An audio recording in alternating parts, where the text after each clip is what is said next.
Жила-была в ветхом домике на краю деревни около самого леса одинокая старушка. Днем собирала она хворост и носила продавать его в деревню, тем и кормилась.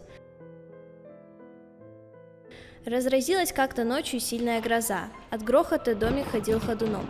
Вдруг кто-то забарабанил в дверь. Да так громко, что старушка аж подскочила.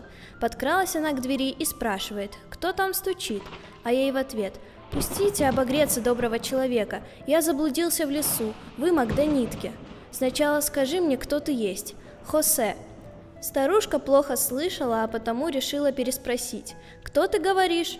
Парень подумал, что хозяйка хочет знать его полное имя, данное ему при рождении, и прокричал: «Хосе Антонио Андреас Йезус Фернандес». Услыхав столько имен сразу, старушка испугалась пуще прежнего. «Однако, милейший, я не могу принять столько важных персон сразу. Придется вам возвращаться восвояси».